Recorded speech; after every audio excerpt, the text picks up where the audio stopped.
Ya estamos grabando. Que hablan sobre los vicios de los actos jurídicos. Vamos a hablar de la lesión, del fraude pauliano y de la simulación. Bueno, hablando de la lesión, y esto quiero explicar rápidamente, porque este es el centro del análisis de esta unidad.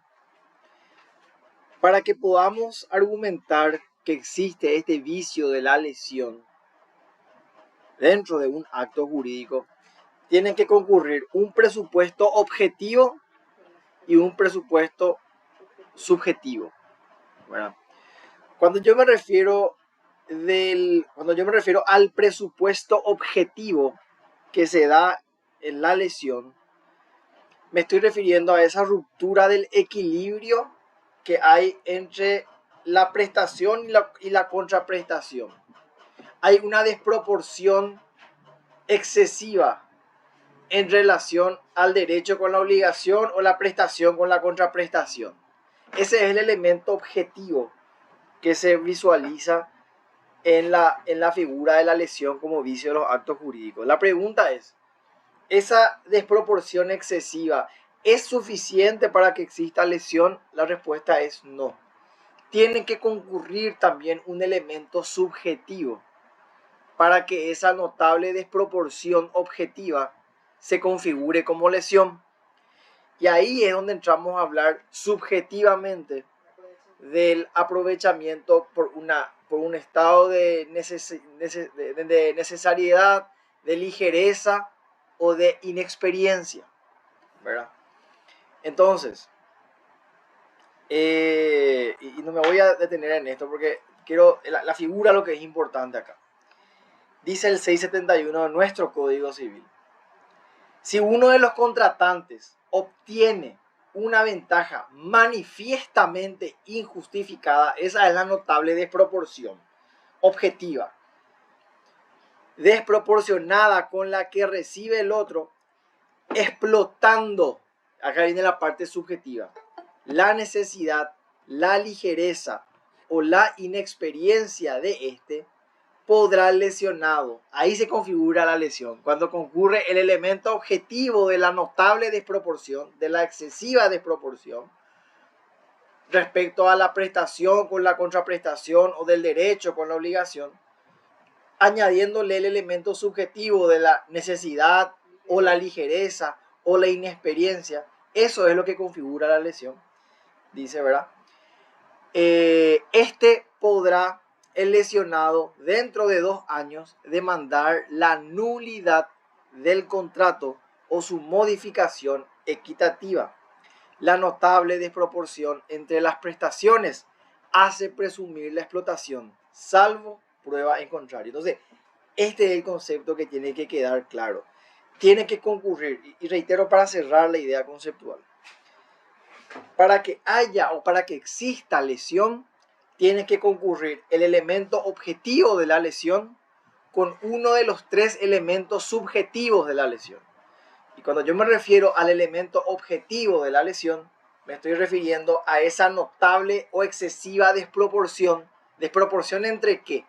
Entre la prestación y la contraprestación, entre el derecho y la obligación de las partes. Entonces, si yo te digo, Karen, voy a adquirir un inmueble por la suma de 1 millón de guaraníes, ubicado el inmueble en la zona céntrica de Asunción, y lo adquiero de la otra parte, en este caso de Karen, ahí ya podemos ver que hay una notable desproporción. ¿Por qué? Porque el precio no se condice con el valor exacto. El precio no se condice con el valor del objeto de interés.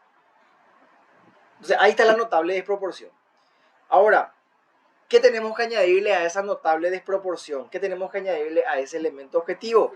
El elemento subjetivo, que puede darse por la ligereza, por la inexperiencia o por la necesidad, en este caso de una de las partes. Yo no sabía que ese cuadro tenía un valor tan importante. Precisaba hacer efectivo ya. No sabía o no tenía experiencia en este tipo de actos, ¿verdad? Entonces, producto de puede ser impericia, o sea que cuando hablamos de la inexperiencia, no es mi rubro, no me dedico a vender esto. La ligereza, el apuro, el apremio, la necesidad. Había un contexto que me obligó a. Esos son los elementos objetivos. Esos son los elementos subjetivos, ¿verdad? Entonces, una vez que yo sumo el elemento objetivo más uno de los elementos subjetivos, se configura la lesión. Y ahí entendemos a la lesión como vicio de los actos jurídicos, ¿verdad? Y dice nuevamente, el elemento objetivo, ¿qué es? Es esa desproporción manifiestamente injustificada. Recibo algo por muy poco de la otra parte. O sea, recibo, no sé, un auto por 10.000 guaraníes. Recibo o vendo una pintura por un precio irrisorio, ¿verdad? Hay una notable desproporción entre la prestación y la contraprestación.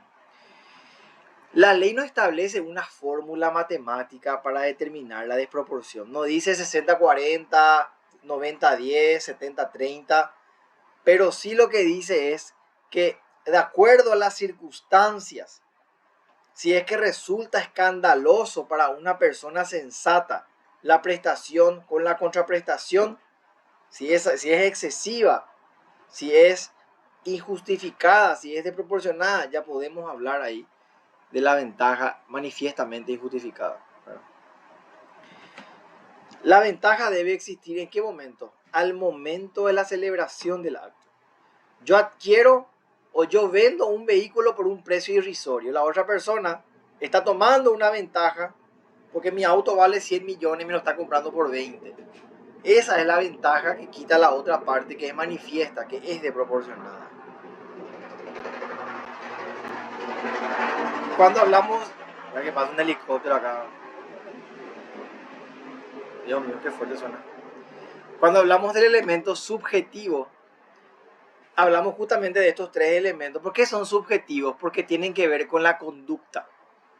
Por eso es subjetivo. Tienen que ver con la conducta de la persona, con lo que hace o con lo que podría hacer. Está el aprovechamiento de la necesidad, de la ligereza o de la inexperiencia, ¿verdad? Cuando hablamos de necesidad, podemos hablar de la carencia, de falta de medios, ¿verdad? Que puede motivar a un estado de necesidad. La ligereza implica obrar, dice, irreflexivamente. Alcoholismo, inferioridad mental son, por ejemplo, causales de ligereza. Inexperiencia, falta de conocimiento, ¿verdad?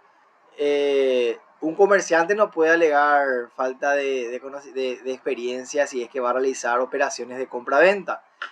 Un agente inmobiliario no puede alegar inexperiencia si es que reclama el precio justo de un inmueble, porque es su área de competencia, ¿verdad? Y después dice, esta lista es taxativa, dice, ¿verdad? Y es discutido en la actualidad. En casos de alegaciones de inferioridad por factores no previstos en la norma, el juez deberá analizar. O sea, lo que te dice es, solamente vamos a hablar de lesión de manera restrictiva y vamos a mencionar a sus presupuestos como la notable desproporción como elemento objetivo.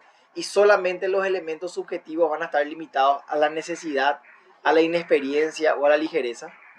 Y te dicen no, la verdad que no se limitan a eso. El juez va a analizar de forma restrictiva cada caso, ¿verdad? Se discute este concepto, ¿verdad? Porque hay varios factores subjetivos que podrían también categorizar en conjunto con el factor objetivo, que es esa notable desproporción, ¿verdad?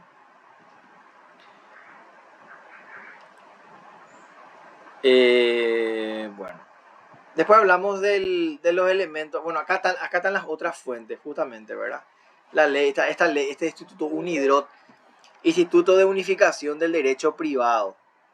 A través de sus instrumentos se busca modernizar, armonizar, coordinar el derecho internacional privado y el derecho comercial en particular entre los estados, así como formular instrumentos de derecho uniforme. O sea, UNIDROIT es una especie de marco legal al que los estados adheridos pueden consultar para resolución de controversias, ¿verdad? Que tengan que ver con aspectos civiles, comerciales, ¿verdad? Internacional, siempre en el ámbito internacional privado, ¿verdad? Paraguay reconoce la posibilidad de selección del derecho no estatal, como por ejemplo los principios UNIDROIT sobre los contratos comerciales internacionales. Por lo tanto, las partes pueden usarlo como derecho aplicable. Los principios UNIDROIT. Sí, esto es importante saber. Respecto al uso de los principios UNIDROIT, dice, los principios UNIDROIT en realidad han sido utilizados para interpretar el derecho nacional en por lo menos 36 fallos nacionales. Entre ellos, la Corte Suprema reconoció, dice, que se encuentra mundialmente reconocido, más aún pese a que los principios UNIDROIT no resulten vinculantes para este caso en particular.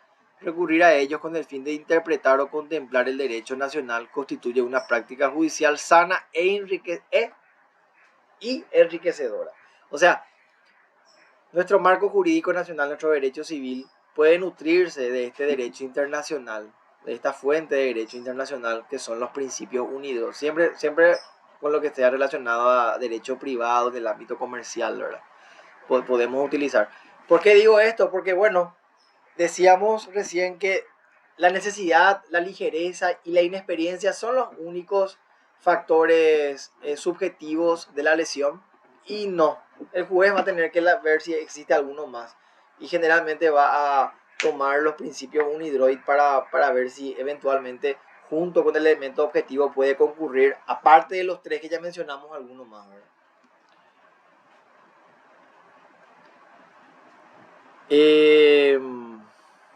Bueno, después habla de lo mismo. Ya hablamos de la ventaja excesiva, a ver, ¿verdad? Que es el elemento objetivo de la lesión. Denota que para permitir la anulación o adaptación del contrato bajo este artículo no basta una desproporción sustancial. Claro, no alcanza con que haya una desproporción, que es el elemento objetivo. Tiene que sumarse a ello el elemento subjetivo, ¿verdad?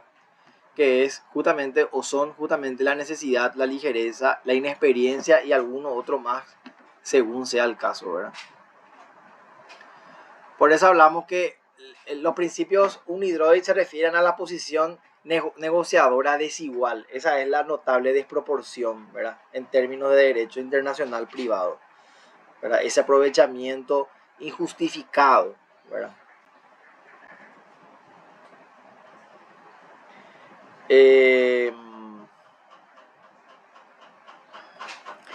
¿A qué actos pueden ser o qué actos pueden ser atacados por lesión? La regla general dice todos los actos bilaterales y onerosos. Claro, un acto unilateral no puede ser atacado por lesión porque es una única voluntad, ¿verdad?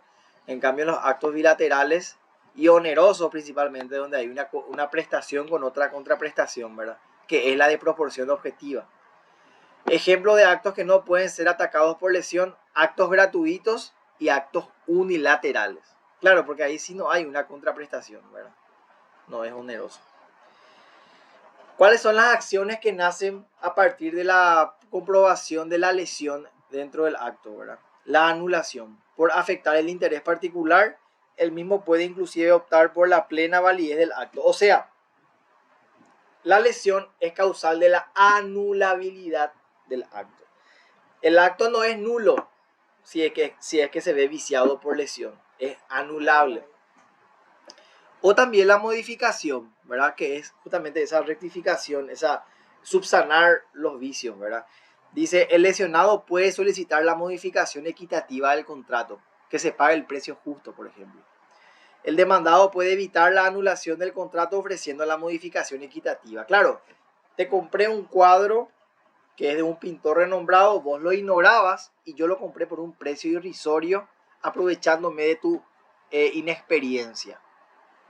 Vos me reclamás el precio justo, ¿verdad? Porque se configura la lesión. Hay una notable desproporción como elemento objetivo y a eso le sumamos la inexperiencia, porque el motivo por el cual me vendiste el cuadro tan valioso a un precio irrisorio es fruto de tu inexperiencia, ¿verdad?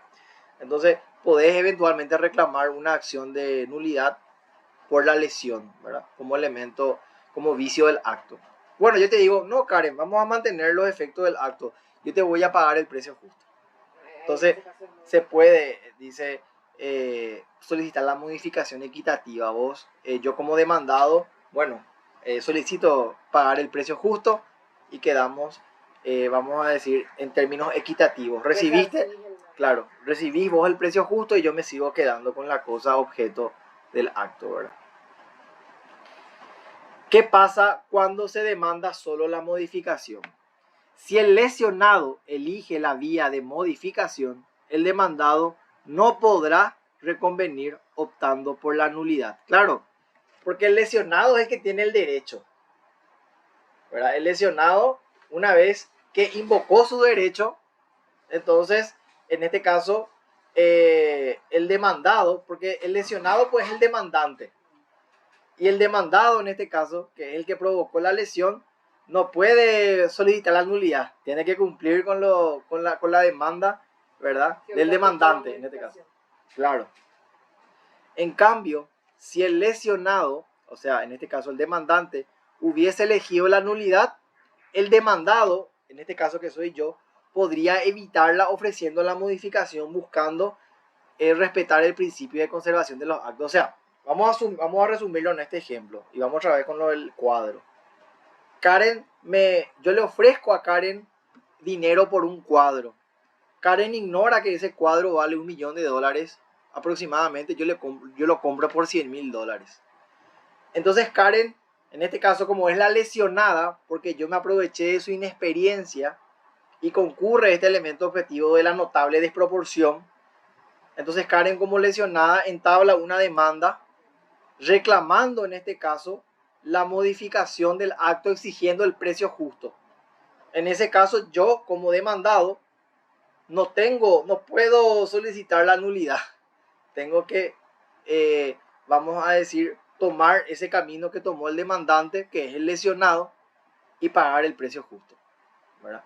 Ahora, si el lesionado, que es Karen en este caso, optó por la nulidad y dice, no, yo quiero que este acto sea anulado por la lesión que me ocasionó Emanuel, entonces yo como demandado, porque Karen es la lesionada, Karen es la demandante, yo como demandado puedo solicitar en este caso buscar conservar el acto ofreciendo la modificación de ese acto a través de un precio justo. Karen, te voy a pagar el precio justo, vamos a conservar el acto.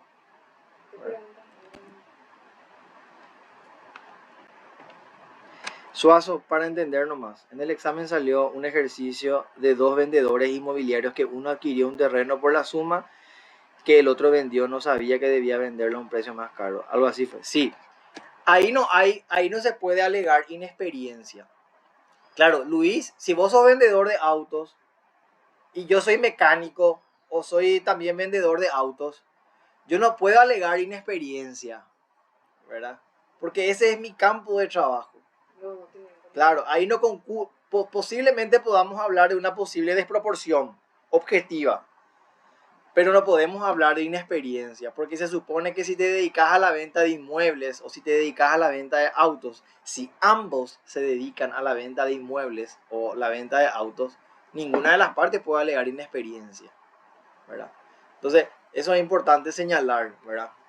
La inexperiencia se da cuando, bueno, no es tu ámbito, vos no te dedicas a vender pinturas, no te dedicas a vender automóviles, no te dedicas a vender inmuebles. Falta de conocimiento. Y por falta de conocimiento, exactamente, celebras un acto, ¿verdad? En el cual te ves lesionado por la desproporción.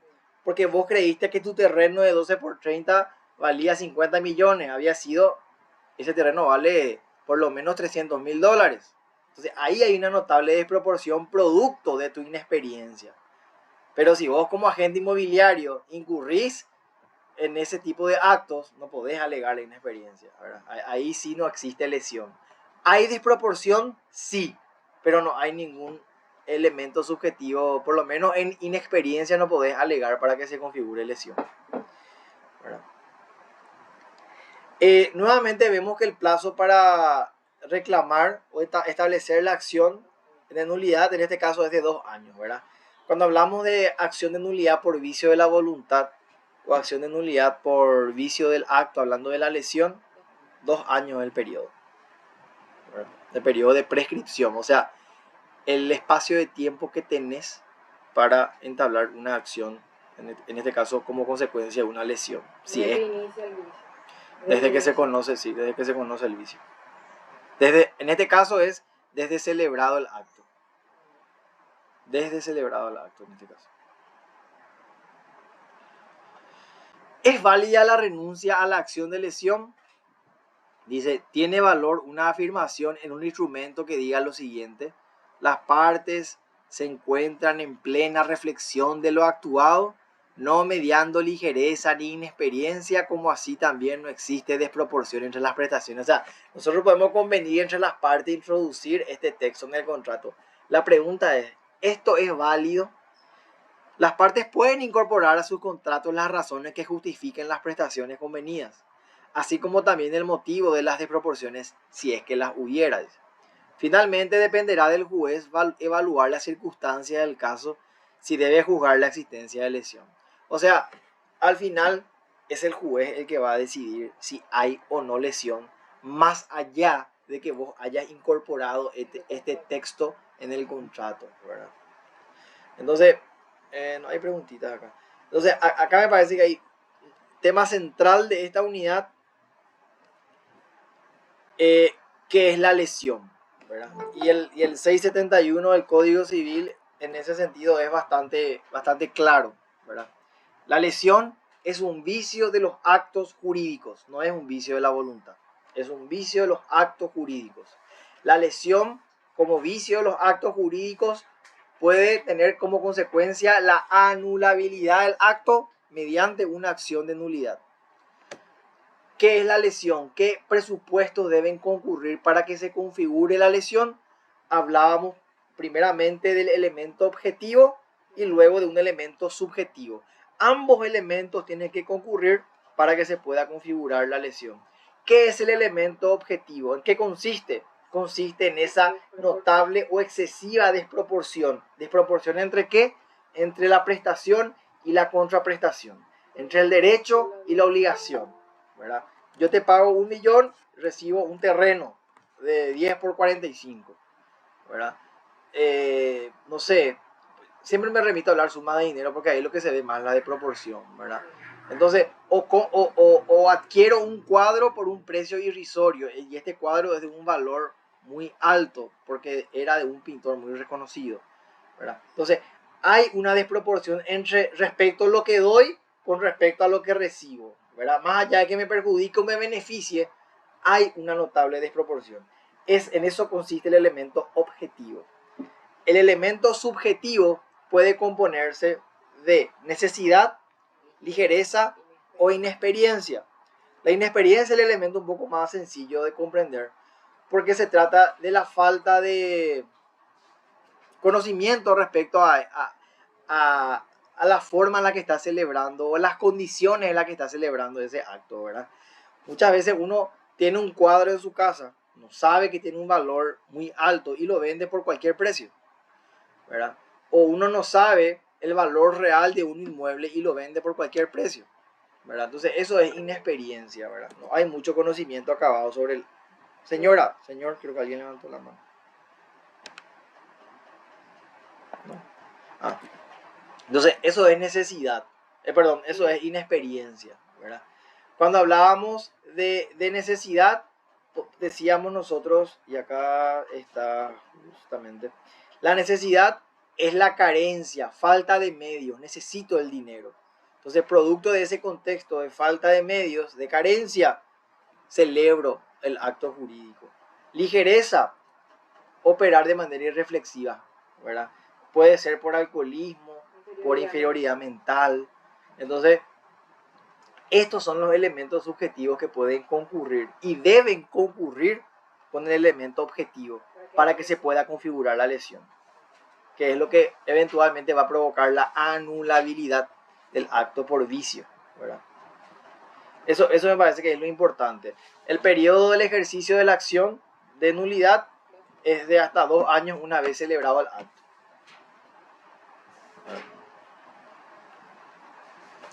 Me parece que eso es lo más importante de esta. Y también esto. ¿verdad? Acá tenemos una figura de el lesionado, ¿verdad? Y el demandado. El lesionado es el que sufre la lesión, ¿no es cierto?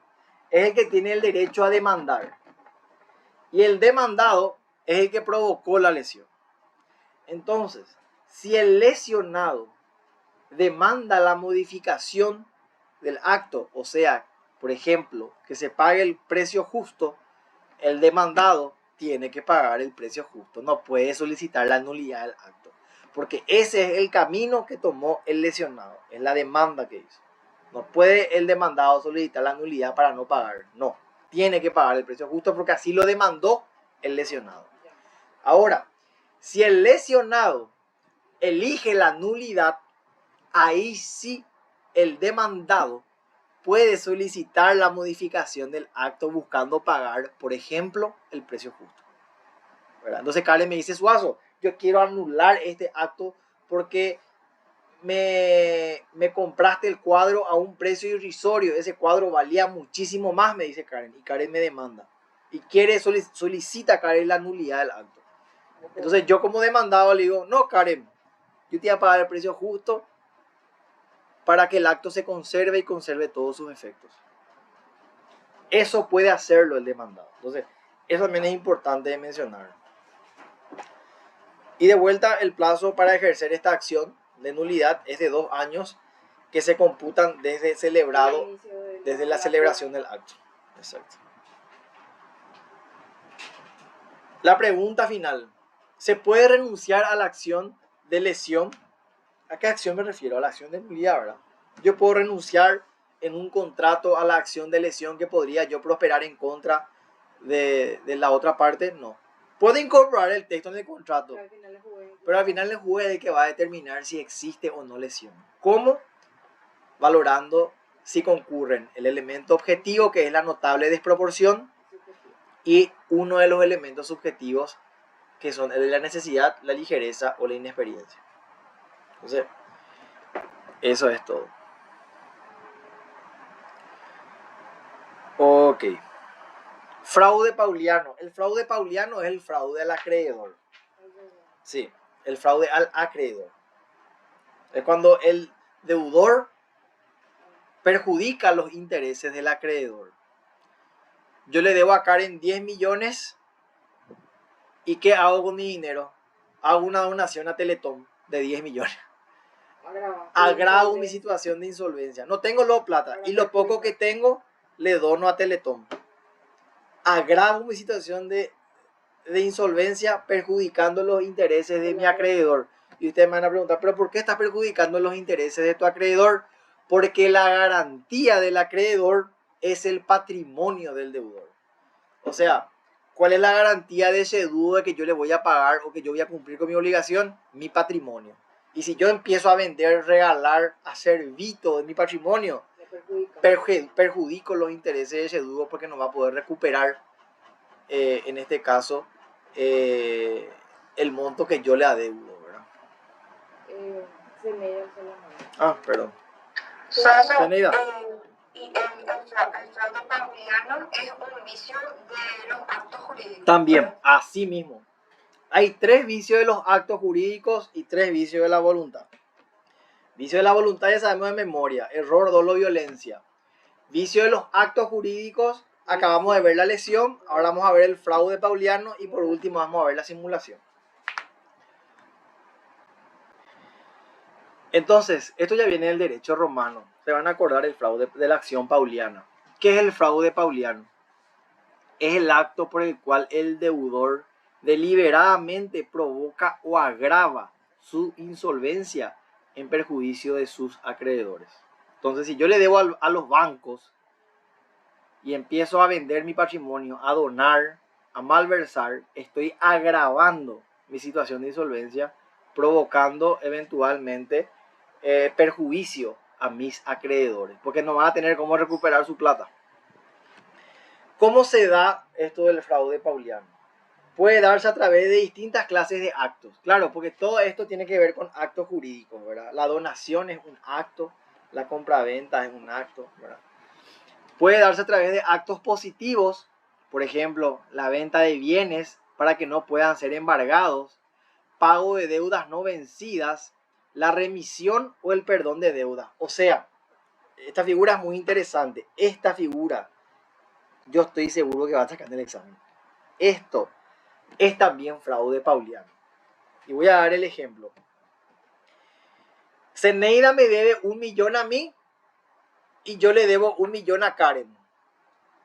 Y mi patrimonio consiste básicamente en el derecho que tengo de cobrarle a Zeneida esos 1 millón de guaraníes para poder cumplir con mi obligación con Karen.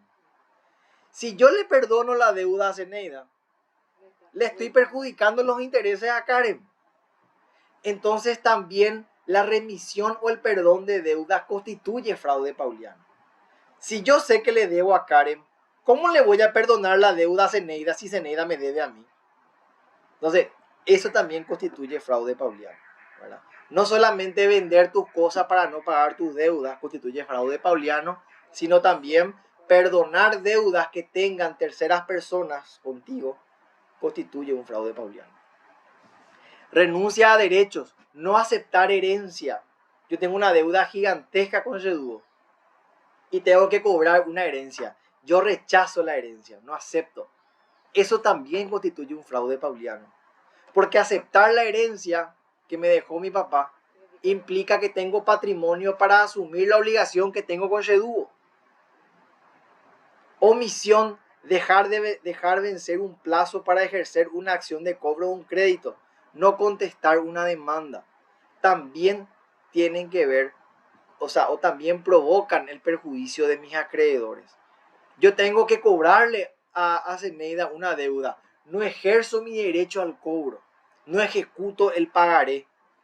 No contesto una demanda de cobro de crédito, de cobro de deuda, yo como acreedor.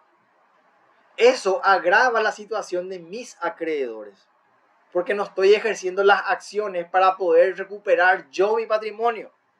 Y no poder recuperar mi patrimonio significa perjuicio a mis acreedores que no van a poder recuperar su patrimonio, ¿verdad? Entonces, esas son las formas en las que pueden darse, el fraude pauliano. ¿Cuáles son los efectos de la acción pauliana? Porque así se llama, acción pauliana.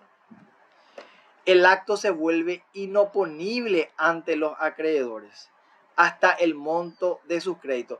Baja y CPA. No es que el acto se anula o no. Lo que se resuelve en este caso es que el acreedor accede, en este caso, a un monto que es el monto de la obligación que tiene el deudor para con el acreedor. Hasta, por ejemplo, si me debes 500 millones, claro. Tenías que obtener por mil. Y acá está el ejemplo clarísimo, ¿verdad? Si se transfieren 5 inmuebles y el acreedor que acciona por fraude pauliano puede satisfacer su crédito con la revocación de la venta de uno solo de los inmuebles, no se revocarán las 5 transferencias, sino solo una. El profesor siempre hizo una observación y es muy cierta. No podemos hablar de revocación, tenemos que hablar de inoponibilidad, decía el profesor. Y es cierto. ¿Por qué? Porque no es que el acto deja de tener efectos. El acto existe. Lo que pasa es que el fruto de esos actos van para el acreedor, no quedan para el deudor. Entonces, voy a cerrar, voy a tratar de construir el ejemplo, ¿verdad? Yo tengo una deuda con Karen de 5 millones de guaraníes que no estoy cumpliendo. Y Karen, como acreedora mía, tiene todo el derecho a reclamar el pago de esa deuda que yo tengo con ella. Ok. Dentro de mi patrimonio, yo tengo una camioneta que vale 30 millones de guaraníes. ¿Y yo qué hago? Vendo esa camioneta por 30 millones y se la vendo a Gabriela. Entonces, ¿qué hace Karen para recuperar el monto de lo que ella tiene derecho a cobrar? Plantea una acción pauliana en contra mía, no para que el acto sea nulo, sino que para que el acto se declare inoponible y Karen pueda recuperar de esa venta de 30 millones los 5 millones que a ella le corresponden. Entonces, si yo vendí mi camioneta por 30, a mí me quedan 25 y los 5 van para Karen. Eso es inoponibilidad, ¿verdad? Entonces, yo no me puedo oponer a la acción que realiza Karen. El acto es totalmente válido y producto de la venta que yo como deudor realicé, una parte de esa venta, una parte del patrimonio se va para el acreedor y el excedente queda para mí, si es que hay excedente, ¿verdad? Entonces, en eso un poco consiste la inoponibilidad. Por eso no hablamos de revocación. El profesor en varias oportunidades hizo esa aclaración. Bueno, y acá hace la pregunta que es muy importante. ¿El fraude pauliano es un vicio de la voluntad o un vicio de los actos? Es un vicio de los actos, no es un vicio de la voluntad. Hay 3 vicios nomás de la voluntad: error, dolo, violencia. Ejemplo, cada uno de los que participa en la transferencia fraudulenta de los inmuebles lo hace voluntariamente. Entonces no lo hace motivado por error, dolo, violencia. Acá lo que estamos atacando es el acto, no la voluntad en la realización del acto. ¿Qué es lo que protege la acción pauliana? La buena fe en las transacciones, porque lo que evita es agravar la situación de insolvencia o provocarla. Y también protege el patrimonio del deudor, porque es la prenda común de los acreedores. ¿Qué quiere decir eso? Que la garantía del acreedor es el patrimonio del deudor. ¿Se acuerdan de la Lex Poetelia Papiria, del derecho romano? En donde se va a abolir el nexum. ¿Se acuerdan?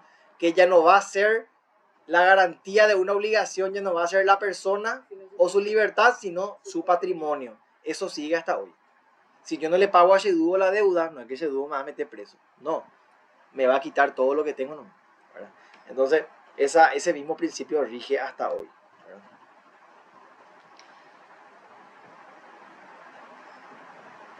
¿Cuáles son los caracteres del fraude? Se relacionan con los actos jurídicos, ¿no es cierto? Porque es un vicio, el fraude pauliano es un vicio de los actos. No tiene que ver con los hechos jurídicos o con simples hechos. El fraude pauliano tiene que ver con actos jurídicos. ¿Por qué? Porque es todo hecho humano voluntario lícito. Tiene que ver con ventas, con donaciones, con perdones de deuda, con rechazo de herencia, y todos esos constituyen actos jurídicos porque son hechos humanos voluntarios lícitos. Exacto.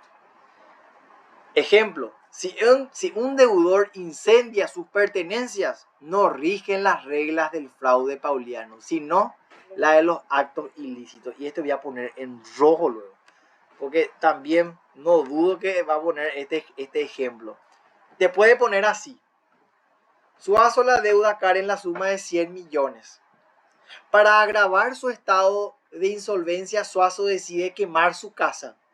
¿Procede la acción de fraude pauliano planteada por Karen en condición de acreedor? No. Porque la acción pauliana está destinada a provocar la inoponibilidad de los actos jurídicos. Quemar mi casa no es un acto jurídico, es un hecho humano voluntario ilícito. No es un acto jurídico. Entonces, mucho cuidado con esta cascarita de banana, porque el profesor te puede poner eso. Quemar mi casa no es un acto jurídico, por lo tanto no procede ningún tipo de acción pauliana. Ahora, si yo vendía mi casa, si yo donaba mi casa, si yo regalaba mi casa, si yo transfería, si yo perdonaba deuda, si yo rechazaba herencia, eso sí constituye un acto jurídico. Ahí sí procede la acción pauliana. Entonces eso es importante.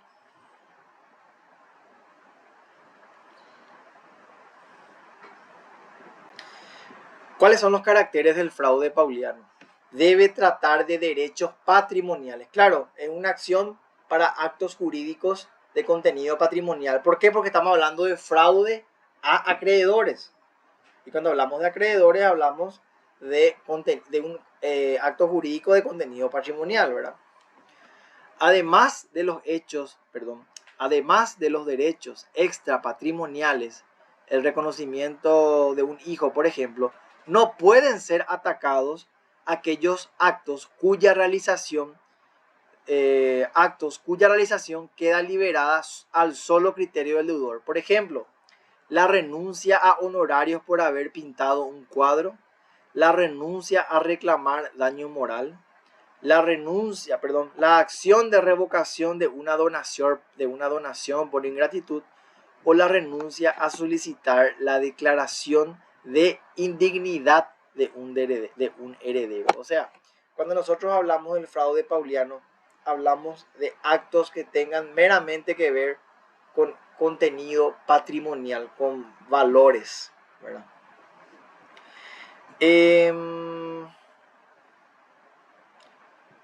Acá te puede poner algunos ejemplos de estos casos, ¿verdad?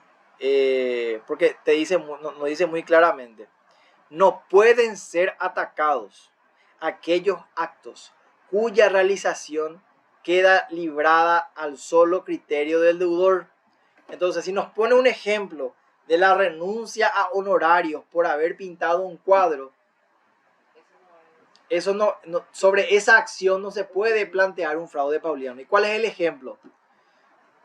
El pintor Suazo le debe a Karen 1.000.000 de guaraníes. El pintor Suazo le pinta a Gabriela Enciso un cuadro. Pero el pintor Suazo renuncia a cobrarle a Gabriela Enciso el monto de la mano de obra que produce ese trabajo, ¿verdad? Karen no puede reclamarle a Suazo una acción pauliana porque Suazo renunció a cobrarle sus honorarios a Gabriela. ¿Se entiende? No se puede.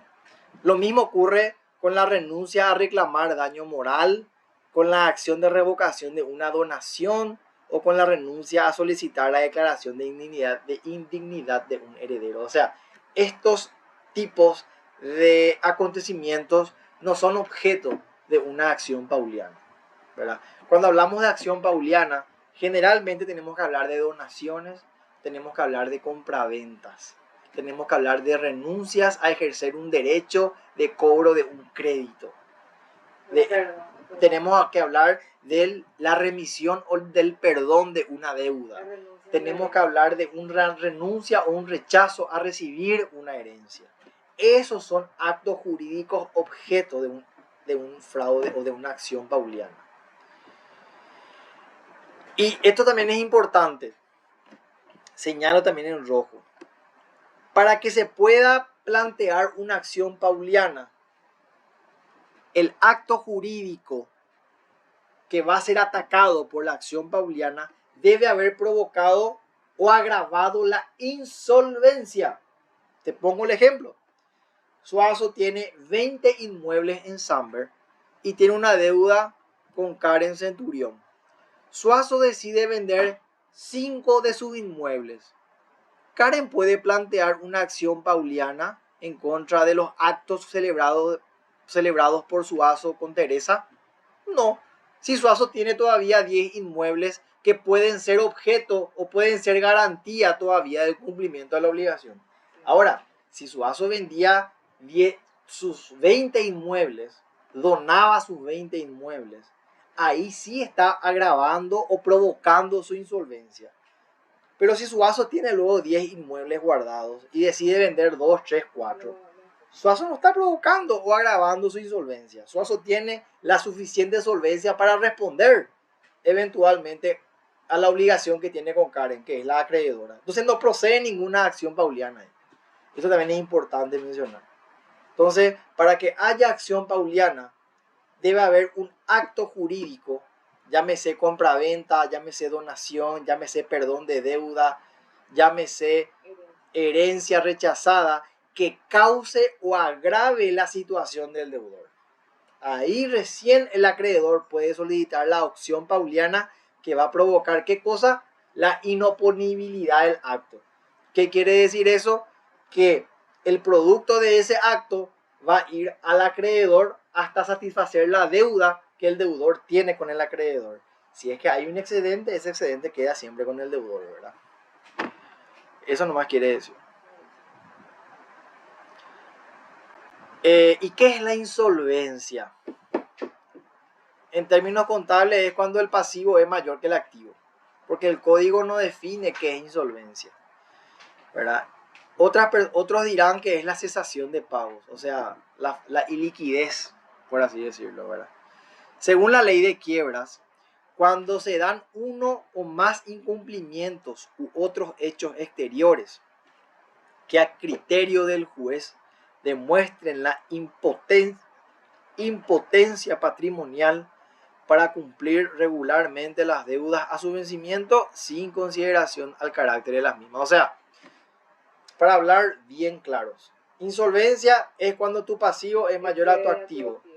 Eso es insolvencia. Insolvencia es cuando te ves imposibilitado de cumplir con tus obligaciones. Para hacer frente a los pagos o a las obligaciones que tenés. Eso es insolvencia.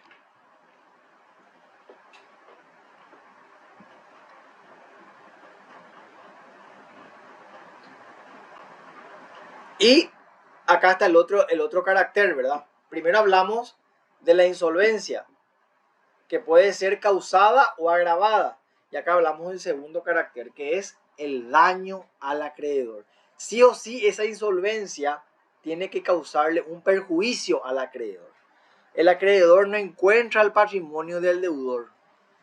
El daño no requiere ser actual, puede ser eventual. El daño debe darse con relación al acreedor que acciona, no respecto a todos los acreedores. Claro. Ejemplo, no es suficiente probar que el deudor no va a poder satisfacer todas sus deudas, sino que debe probarse que no se va a poder satisfacer la deuda que el deudor tiene con su accionante. O sea, yo como acreedor no tengo que probar que mi deudor no va a poder cumplir todas sus deudas. Lo que tengo que probar es que no va a poder cumplir la deuda que él tiene conmigo. En eso consiste la acción pauliana.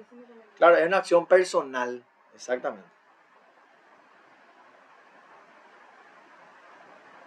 Justamente, la acción pauliana busca atacar los actos fraudulentos. Y cuando me refiero a actos jurídicos de venta, donación, renuncia a recibir herencia, perdón de deuda, esos son actos jurídicos fraudulentos que empobrezcan el patrimonio del deudor, declarándolos inoponibles en la medida del crédito del accionante. O sea, el acto jurídico que celebró el deudor, el acto jurídico fraudulento que celebró el deudor, causando su insolvencia y perjudicando los intereses del acreedor, no va a ser nulo, no va a ser anulable, va a ser inoponible a la medida del crédito del accionante. O sea, si el deudor por la venta fraudulenta que hizo tenía que recibir 30, va a recibir 20. Los otros 10 que tenía que recibir van a ir a su acreedor. A eso se refiere la inoponibilidad, ¿verdad? El código utiliza el nombre de acción revocatoria, aunque sea la más desafortunada. No se busca la revocación. Claro, el acto es plenamente válido. Lo que se busca es la inoponibilidad. O sea, que el deudor que realizó el acto jurídico fraudulento no pueda oponerse a que el acreedor cobre esa deuda producto del acto jurídico fraudulento que celebró el deudor. Disculpen el juego de palabras, pero en eso consiste la acción, ¿verdad? Ejemplo, si el deudor transfiere un inmueble a un tercero luego de la acción pauliana, el inmueble no vuelve al patrimonio del deudor. Simplemente el acto no es oponible al acreedor que resultó victorioso. O sea, el acreedor va a percibir, en este caso, parte del producto de la venta de ese inmueble, por ejemplo, que van a ir al acreedor hasta satisfacer la obligación que el deudor tiene con el acreedor. Eso es lo que quiere decir. Ese es el carácter de inoponible. Por eso dice en la medida de sus créditos. Si la venta que hizo el deudor era de 1000 y la deuda que tenía el deudor con el acreedor era de 100, entonces 100 nomás se le va a ir al acreedor. Los otros 900 siguen quedando para el deudor. Eso es lo que nos quiere decir. ¿Quiénes pueden promover la acción pauliana? Cada acreedor debe promover la acción de forma individual, que es lo que decía Karen. La acción pauliana es una acción individual. Pueden ejercerla los acreedores quirografarios, o sea, los que tienen un título de crédito, un cheque, un pagaré, son títulos de crédito. Los acreedores privilegiados. ¿Quiénes son los acreedores privilegiados? Los que tienen una prenda o los que tienen una hipoteca, en la medida de que su garantía no cubra su crédito. O sea, yo accedí a un crédito que me lo otorgó Karen. Yo le dejé una prenda a Karen. El crédito es de 1000, pero la prenda es de 500 nomás. Como la prenda no satisface, en este caso, el monto del crédito, porque la prenda vale 500 nomás, pero la obligación en realidad es de 1000. Y yo realizo un acto jurídico, yo como deudor, con un tercero, un acto jurídico fraudulento, perjudicando los intereses de mi acreedor, entonces ahí el acreedor privilegiado puede ejercer una acción pauliana. ¿Por qué? Porque la prenda que dejó el deudor para con su acreedor no satisface el monto del crédito. ¿Contra quién se establece la acción? Contra el deudor y el tercero adquirente. ¿Verdad? Contra ellos se establece la acción pauliana.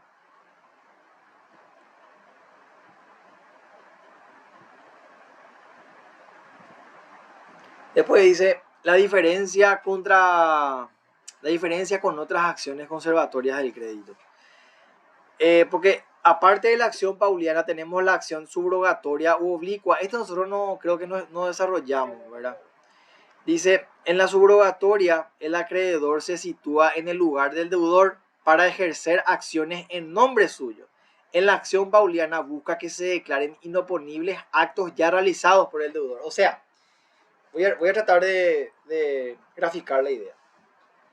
Vamos a usar el mismo ejemplo de siempre, ¿verdad? Karen es la acreedora, Suazo es el deudor y Teresa es el tercero con el que Suazo, deudor, realiza un acto jurídico fraudulento. La acción pauliana, ¿qué es lo que busca? Que el monto de ese acto jurídico fraudulento, una parte o todo, vaya al acreedor. Porque la acción pauliana, ¿quién la promueve? El acreedor. ¿Contra quién? Contra el deudor y contra el tercero. Entonces, si Suazo, en calidad de deudor, vendió un terreno por 100, lo que busca la acción pauliana es que esos 100 vayan a Karen, no vayan a Suazo. Si es que la deuda que tiene Suazo con Karen es de 100. Si la deuda que tiene Suazo con Karen es de 50, entonces la acción pauliana lo que va a buscar es que 50 de esos 100 vayan a Karen y los otros 50 se queden con el deudor. Eso es lo que plantea la acción pauliana. La acción pauliana no busca que el acto sea nulo, ni que el acreedor tome el lugar del deudor en el acto. No, lo que busca es que el monto del acto, en este caso, vaya a cubrir la deuda que tiene el deudor con el acreedor. En el caso de la subrogación, en el caso de la acción de subrogación o la acción oblicua, lo que busca es situarle al acreedor en el lugar del deudor. O sea, mismo ejemplo, Karen es acreedora porque Karen le prestó a Suazo 100. Suazo le debe 100 a Karen. Y Suazo vende un inmueble que tenía por 100. En el caso de la acción subrogatoria, Karen toma el lugar de Suazo como vendedor. ¿Se entiende? Y Karen es la que toma el lugar de Suazo como vendedor. Karen es la acreedora, pero toma el lugar de Suazo y realiza el acto con el tercero. Entonces Karen se queda con los beneficios de ese acto. Entonces esa es la acción. Por eso dice subrogatoria. Subroga. Toma el lugar de... Significa eso, ¿verdad? Karen como acreedora toma el lugar, en este caso, del deudor. Pero esa acción nosotros no estudiamos, así que no... Pero por lo menos no está de más saberla, ¿verdad? Y la simulación que vamos a verlo en la próxima unidad, ¿verdad? Bueno, eso vamos a verlo en la próxima unidad, por eso no entro ahí, ¿verdad?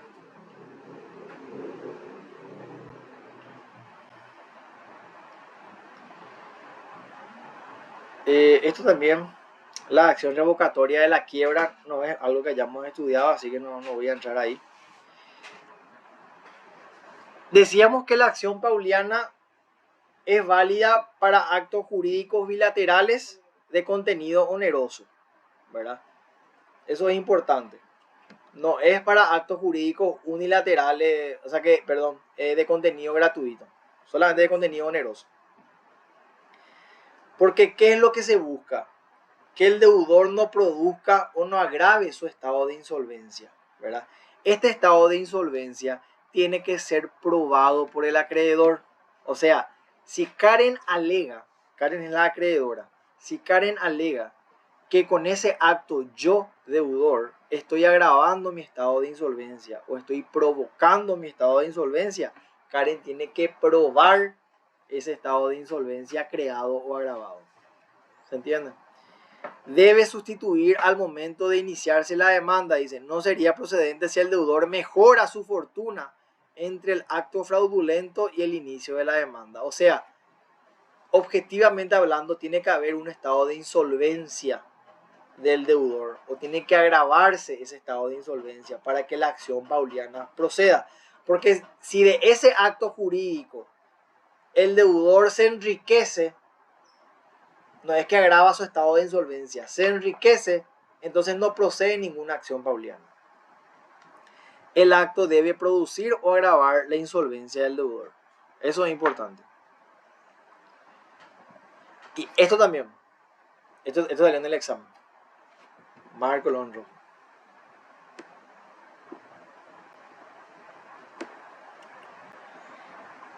El crédito del acreedor debe ser de fecha anterior al acto impugnado. O sea, Karen me prestó dinero hoy 23 de junio. Para que Karen pueda prosperar una acción pauliana en contra mía, el acto fraudulento que yo realizo tiene que ser posterior al derecho de crédito que tiene Karen sobre mí. ¿Se entiende? O sea, yo contraje la deuda con Karen el 23 de junio. Todo acto jurídico que vaya a agravar o a provocar mi insolvencia posterior al 23 de junio van a ser actos jurídicos sometibles a una acción pauliana por parte de Karen. ¿Me seguís? Sí. Ejemplo, acá, perdón, excepciones dice. Acreedores cuyo crédito es reconocido con fecha posterior pero tienen origen anterior. Indemnización por daños y perjuicios, acción de subrogación y responsabilidad penal. Pero lo que quiero que quede es la regla, porque esto salió en el examen y seguramente es motivo de confusión. Porque siempre, Esto es lo que yo te pregunto. sí, siempre el crédito del acreedor, o sea, porque ¿qué es lo que se ve afectado del acreedor? Pregunto yo. Y es perjudicado. ¿Por qué? ¿Y por qué se declara insolvente el deudor y le perjudica a él? ¿Y por qué y qué provocó la insolvencia del deudor? Y la venta, o sea, Y esa venta tiene que ser anterior o posterior a la deuda que contrajo el deudor con el acreedor. Posterior, exacto. Por eso dice, el crédito del acreedor debe ser de fecha anterior al acto que estás impugnando. O sea, primero tuviste que haber contraído el crédito con el acreedor y después tuviste que haber realizado un acto jurídico que provoque o agrave tu insolvencia. Sobre esos actos jurídicos posteriores al crédito que contrajiste con el acreedor son los actos sobre los cuales el acreedor va a poder establecer una acción pauliana. ¿Se entiende? Cuando el deudor actúa premeditadamente teniendo en cuenta deudas que va a contraer, o sea, tiene que haber ánimo de defraudar por parte del deudor. Habrá ánimo de defraudar cuando suceda cualquiera de estos hechos. La insolvencia del deudor era notoria, hubiese fundado motivo para que la misma sea conocida por el tercero. En esos casos hablamos del ánimo luego de defraudar por parte del deudor. ¿A quién le quiere defraudar el deudor? A su acreedor. Señora, señor,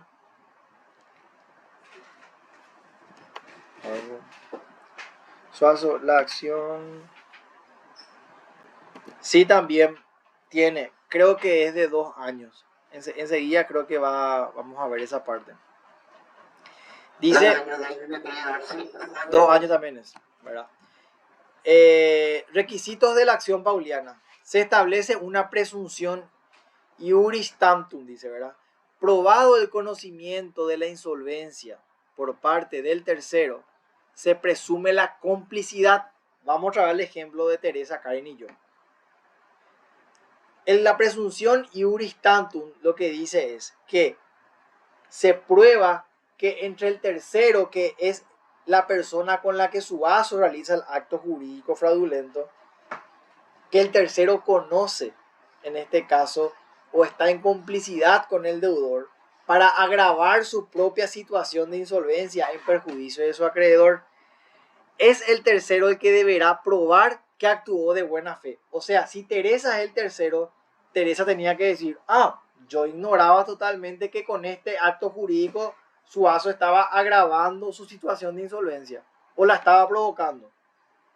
Teresa tiene que probar que actuó de buena fe. ¿Por qué? Porque lo que se presume es que el tercero está en conocimiento, en complicidad con el deudor para agravar su estado o para provocar su estado de insolvencia.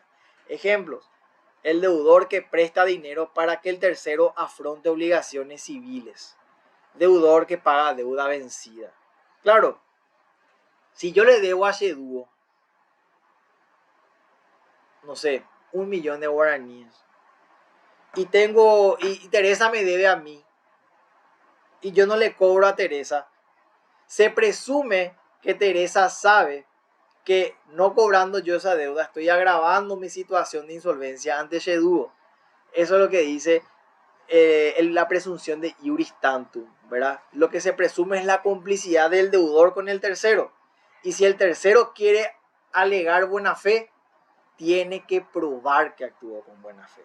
Tiene que probar que no conocía el estado de insolvencia que se creó o se agravó al realizar el tercero el acto jurídico con el deudor. Eso es lo que tiene que quedar bastante claro.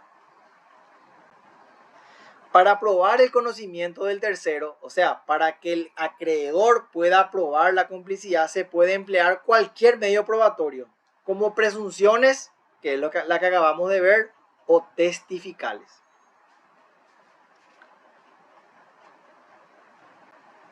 En los actos jurídicos a título gratuito, quizá no sea el ejemplo correcto, pero vamos a hablar de la donación.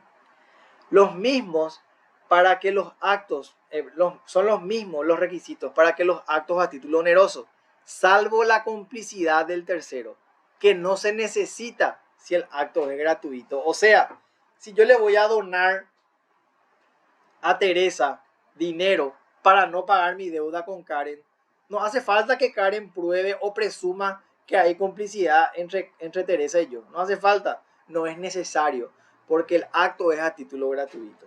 Estoy hablando de la donación como ejemplo, si es que cabe, si es que la donación es un acto a título gratuito, ¿verdad? Que lo es, porque no hay ninguna contraprestación.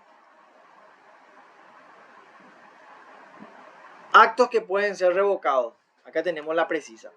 Actos gratuitos. Y vamos a hablar de donaciones, por ejemplo. Donaciones. Claro, ¿por qué la donación es un acto gratuito? Porque el que recibe la donación no tiene que entregarte nada a cambio, ¿verdad? Actos onerosos. Compra-venta, ¿verdad? La vieja confiable. Renuncia de derechos, similar a la que sucede a la acción subrogatoria, pero con una diferencia temporal. Por ejemplo, renunciar a cobrar una deuda o herencia. Constitución de derechos reales de garantía. Claro, prendas o hipotecas, ¿verdad? Exclusión, pago de deuda vencida. Claro, si yo tengo una deuda vigente con Karen, esa es la deuda que tengo que honrar, no la deuda que prescribió, que es con Gabriela. Yo esa deuda ya no tengo la obligación civil de pagarla. ¿Por qué la voy a pagar? La deuda que tengo que pagar es la deuda con Karen, con la que sí está provista de acciones civiles para su cobro, ¿verdad? Entonces por eso hablamos de pago de deuda vencida. Esa deuda ya venció, no tiene acción civil para exigir su cobro. ¿Para qué la voy a pagar? La deuda que sí tengo que pagar es la deuda vigente. Acá justamente contesto, pero ya contestó Gabriela tu consulta. ¿Cuánto tiempo, qué plazo tenemos para ejercer la acción pauliana? 2 años desde que el acreedor conoció el acto a impugnar. En cualquier caso, 5 años desde el acto a impugnar. O sea, acá para que no nos confundamos.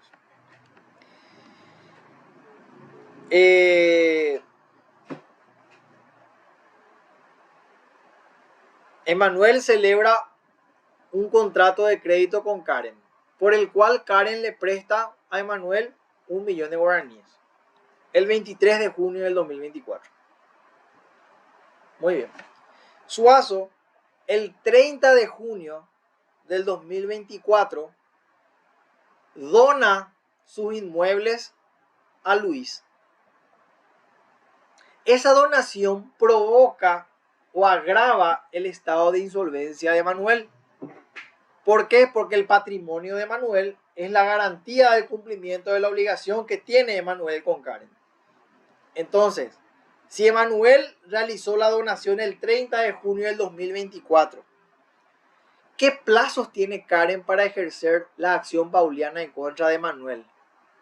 En este caso dice, desde que Karen conoció el acto a impugnar, o sea, desde que Karen conoció la donación que le hizo Suazo a Luis, tiene 2 años. En ningún caso, o sea, en cualquier caso, hasta 5 años desde el acto a impugnar. O sea, si la donación se realizó el 30 de junio del 2024, Karen tiene tiempo, haya conocido o no el acto, tiene tiempo hasta el 30 de junio del 2029 para poder impugnar el acto. Si Karen conoció el acto en el 2025, si se prueba que ella conoció el acto en el 2025, tiene hasta el 2027. Pero en ningún caso va a poder ser más de 5 años de haberse celebrado ese acto que se quiere impugnar. Entonces, eso es importante diferenciar. ¿Cuáles son los efectos de la acción pauliana? La inoponibilidad al accionante. O sea, los bienes permanecen en el patrimonio del tercero. O sea, si yo le vendí, yo como deudor que le debo a Karen, le vendí mi camioneta a Luis, que es el tercero, Luis se sigue quedando con mi camioneta. Eventualmente lo que va a pasar es que el monto que Luis me entregó por la adquisición de la camioneta, parte de ese monto va a ir a Karen y el resto queda conmigo. Eso es más lo que sucede. Los bienes se venden en subasta para pagar al accionante eventualmente. Eso también puede suceder, ¿verdad? Pero los bienes permanecen en el patrimonio del tercero. No se le va a revocar los derechos que tiene Luis sobre la camioneta. En cuanto a las relaciones entre el acreedor y el tercero, el importe del crédito es el límite de la revocación. Claro, no puede exigir más porque el acto jurídico tiene como precio o como monto patrimonial un número. No puede ir más allá de eso.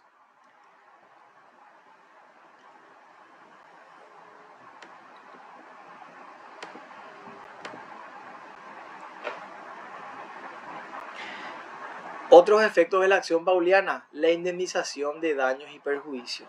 La cosa se perdió o pasó a un subadquirente de buena fe contra quien no se puede proceder a acción pauliana. Claro, si el tercero logra probar que actuó de buena fe, contra él no procede ninguna acción pauliana. Entonces, ¿qué pasa en ese caso? Ahí el deudor tiene que indemnizarle al acreedor por daños y perjuicios, ¿verdad? Solo procede si el tercero, en este caso, actuó de buena fe, ¿verdad?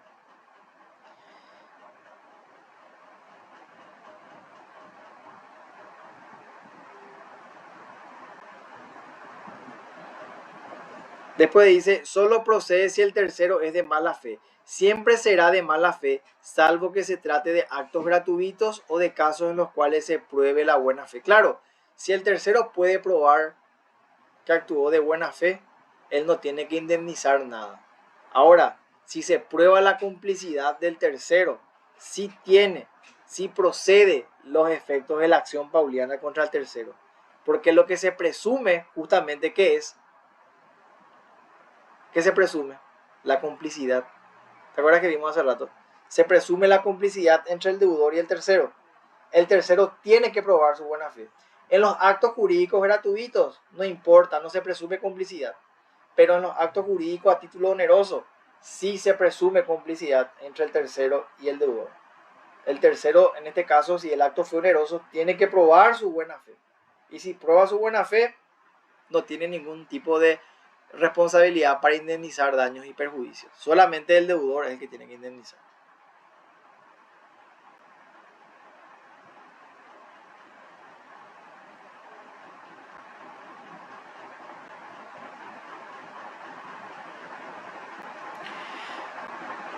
Entonces, ¿qué es la acción pauliana?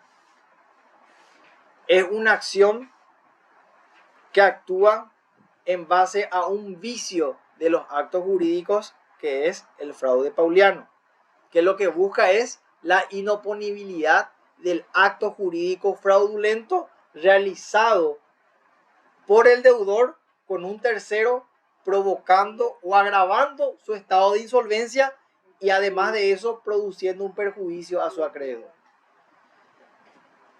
Ejemplos de acción pauliana.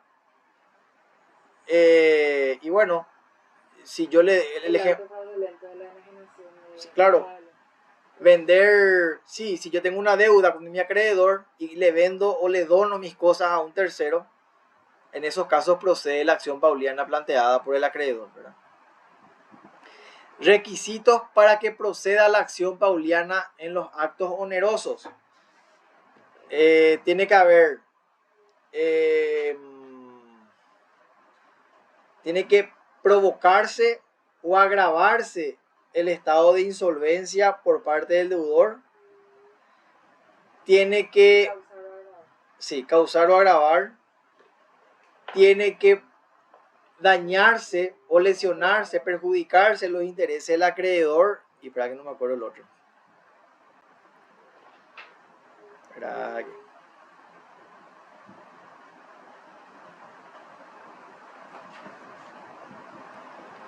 Insolvencia del deudor y el acto debe producir o agravar la insolvencia del deudor. Esos son los dos requisitos. Tres, perdón. El crédito del acreedor debe ser anterior a la fecha del acto impugnado también. Y el ánimo de defraudar. Esos son los requisitos para la acción pauliana de actos jurídicos, para que proceda la acción pauliana en actos jurídicos onerosos. 4 son, reitero, la insolvencia del deudor, el acto debe agravar, en este caso, la insolvencia, provocar o agravar la insolvencia del deudor. El crédito tiene que ser de fecha anterior al acto impugnado y el ánimo de defraudar. Esos son los 4 requisitos. Y en los actos a título gratuito son los mismos, solamente que se excluye ese requisito de probar o presumir la complicidad del tercero, ¿verdad? O sea, tiene de vuelta, el acto jurídico tiene que producir la insolvencia del deudor o tiene que agravarla, tiene que haber ánimo de defraudar y ese acto tiene que provocar la lesión al acreedor, ¿verdad? Perjuicio. Lo único que no se presume en los actos gratuitos es la complicidad con el tercero. Efectos de la acción pauliana. ¿Cuál es el efecto? ¿La nulidad, la ineficacia o la inoponibilidad? La inoponibilidad. Ese es el efecto de la acción pauliana. ¿Qué implica la inoponibilidad? Te escucho. Y que el deudor, o sea, el acreedor tiene que tipo, cobrar hasta el monto que le corresponde nomás de la venta de un inmueble, por ejemplo. Si vendiste el inmueble por 1.000 millones y 500 es la deuda conmigo, 500 más y el otro se queda con el deudor. Exacto. Implica que el deudor, la inoponibilidad implica que el deudor no puede oponerse, en este caso, a que el acreedor ejerza su derecho al cobro. Eso significa inoponibilidad. El acto no va a ser nulo, el acto no va a ser ineficaz, va a producir todos sus efectos, pero el deudor no puede oponerse a que el acreedor cobre lo que tiene que cobrar. ¿Cuál es el plazo para la prescripción de la acción? 2 años desde que conoció el acto fraudulento y en todos los casos hasta 5 años de haberse celebrado el acto fraudulento. Diferencia entre la acción pauliana, la simulación y la acción subrogatoria. La acción pauliana es una acción que prospera, en este caso, el acreedor, como consecuencia de un acto fraudulento realizado por el deudor, provocando su insolvencia o agravando su insolvencia. Y lo que busca la acción pauliana es la inoponibilidad de los actos fraudulentos realizados por el deudor, que el deudor no pueda oponerse. Eso es lo que busca la inoponibilidad, eso es lo que busca la acción pauliana.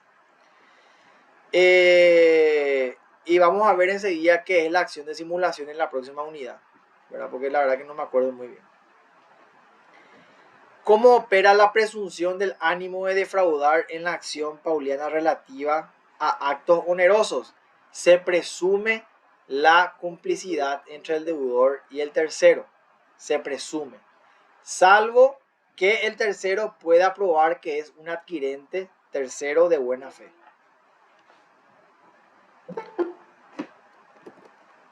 Un ratito.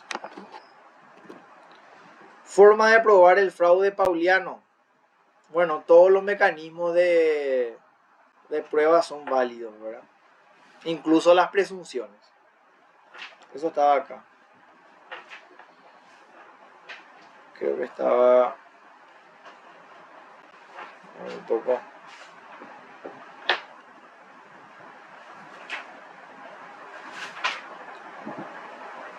Perfecto. No estaba acá. Por ahí era que leí.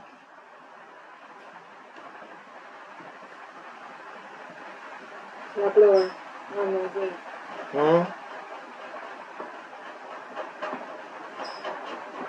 No me acuerdo dónde leí.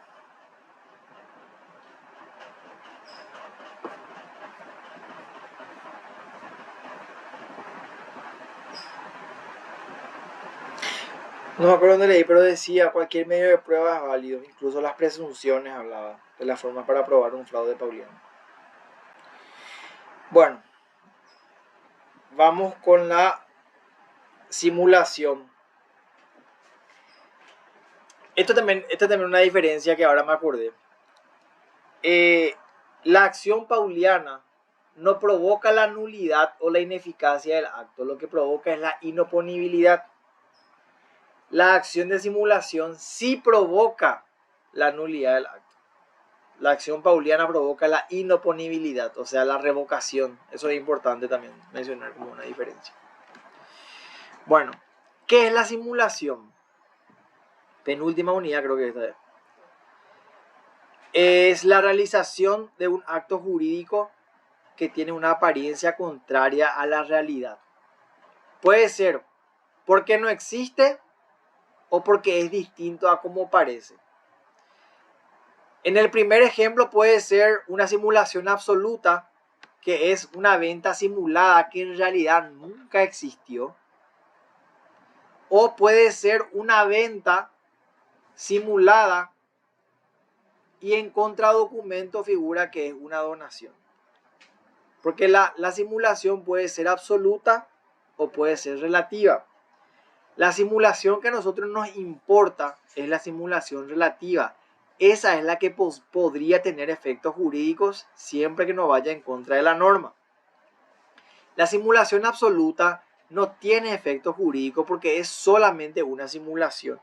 Es una ficción, en realidad nunca existió. Es una venta que nunca existió. Ejemplo, dice. Pedro firma un contrato de compraventa de inmueble con Fernando, su hijo, a quien en realidad le está donando el inmueble.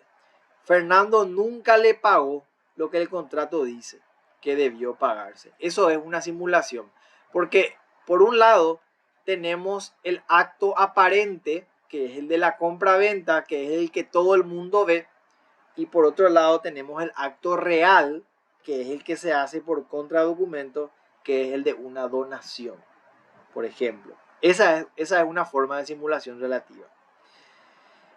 En la simulación relativa hay dos actos, como mencionaba. El acto real o aparente, que es el que todo el mundo ve. Por ejemplo, una donación, una compraventa. Y el acto simulado, me corrijo. En la simulación relativa hay dos actos. El acto real, que es lo que realmente solo las partes conocen. Solo las partes conocen, que es la donación. Y el acto simulado, que es el acto aparente, que todos ven, que es la compraventa. ¿Se entiende? Entonces, si yo tengo mi hijo, o si yo tengo mi chuli, y no quiero que mi señora se entere que le estoy regalando a mi chuli una camioneta 0 kilómetros, voy a aparentar de que ese acto es una compraventa. Voy a simular que ese acto es una compraventa. Ese es el acto simulado, ese es el acto aparente. Cuando en realidad, por contradocumento, hay un acto real que es el de la donación. Ese es un ejemplo de simulación relativa. Ese es el acto de simulación que sí tiene efecto jurídico. La simulación absoluta no tiene ningún tipo de efecto jurídico, porque es solamente un acto simulado que nunca existió, por lo tanto no tiene efecto. La simulación no es un vicio de la voluntad. La simulación es un vicio de los actos. Para que sea un vicio, tiene que mediar ilicitud. Para que la simulación pueda ser atacada como un vicio de los actos, la simulación tiene que ser contraria a la ley, tiene que ser ilícita. No todas las simulaciones son ilícitas, por lo que no siempre que exista simulación estaremos ante un vicio. Claro, si la simulación está prohibida por la ley para ese tipo de actos, sí es ilícita. Pero no todas las simulaciones son ilícitas. ¿Cuál es la diferencia entre el fraude pauliano y la simulación? En el fraude pauliano, los actos son reales. En la simulación hay dos actos, uno real y uno aparente. Esa es una diferencia. Para que exista fraude pauliano, necesariamente debe existir la intención de perjudicar a terceros. Claro, teníamos que ver ánimo de defraudar. En la simulación, de ser lícita, no hay intención de perjudicar al tercero. O sea, el fraude pauliano siempre prospera cuando el ánimo es de defraudar y perjudicar.